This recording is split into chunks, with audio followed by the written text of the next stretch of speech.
Hey guys, thank you so much for tuning in for today's Dash Dev Pro video where I will be telling you about how you can create a custom date change selection filter wherein which a user can select for himself last 30 days, 60 days, 90 days and so on and so forth. So let's get started there. Here you see that there's a date filter with yesterday, this week, this month, this quarter, last month. And for example, if someone wants to have a specific date, then he can just select custom date, start date and end date. He can select, and according to start date and end date, he can say from 3rd of October I want it till, let's say, only 15th of October. So it updates according to that. So let me show you how you can achieve this in Tableau itself. So here you see that this date range has been created as a parameter. How you can create this as a parameter, let me take you through. I've already created it, and I'll be linking below all the formulas and the format which I'll be using here so that you can refer them. Uh, I'll show you the parameter. I've created a parameter. You can just create a parameter by right click and create parameter. Under the list is where you will define your selections, as in these selections: yesterday, this week, last week, this month, last month, and last 30 days, last 60 days, last 90 days, custom date range. So these are the selections that the user will see when the user is going to open this drop down menu. And you can easily add these parameter selections by selecting any one visual and then going to parameters and adding those by just clicking on date filter and check mark it, and it will get added to the page. So when you go to this page, this is one section of creating the filter, but how do you actually make that parameter filter act on those views? For that, you need to create a calculation by which it's a true or false condition of case when condition, like we use in SQL, if you know about SQL, or if else kind of a formula is there. I'll link below the formula itself, which I use, so that you can refer to that formula as well.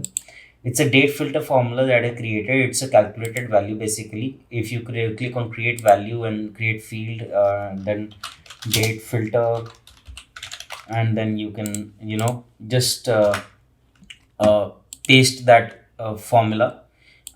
This is the formula that I've used. You can have this formula condition which says that yesterday is date today minus 1, and anything today minus 1, which means yesterday would be yesterday true, else it will give false. So case this when this is today. So whenever I'm selecting in parameter yesterday, then this formula should be executed, and under this formula execution, if it's true then it will be that, and if it's not it will be false.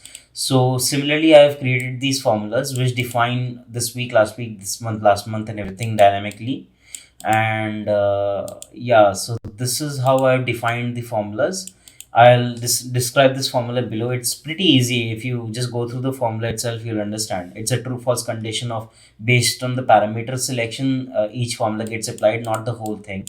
And then you can just once this true false condition formula is created, calculate value, you can just add it to this page, and you can define always true and then exclude, do not check this and apply. And then once you do that, this true condition gets applied. So whenever whatever is selected by the date filter parameter, this true false condition of this table calculate value gets executed on the filter section of to be always true.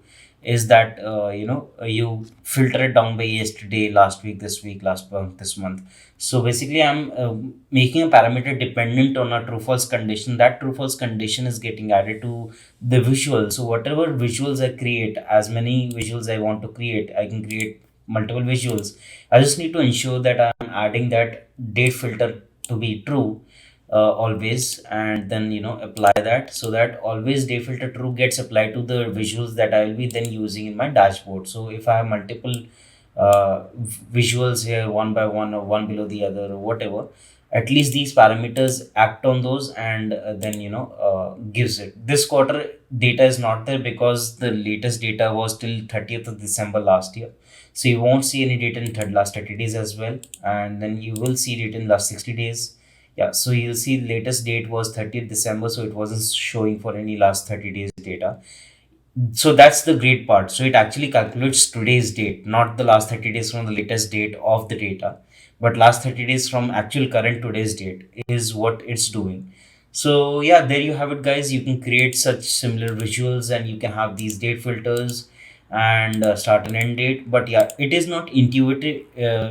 It's not intuitive at the moment, as in the end user will try to change the dates without knowing that he has to first select custom date range. To solve this problem, I'll discuss this problem in the next video. So stay tuned for the next one. I release these videos every Monday, Wednesday, and Friday. So the next video will come this Friday. Do check that out. And if you missed out on my last video, just check out the last video where I discuss about the custom formatting for each column. And yep, that's about it. Do hit subscribe button and like this video and comment of what next you'd want me to do.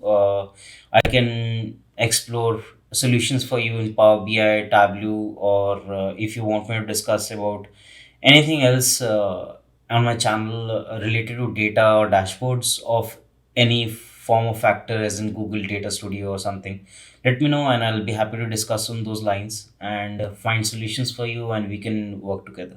Thank you so much for tuning in. Bye bye.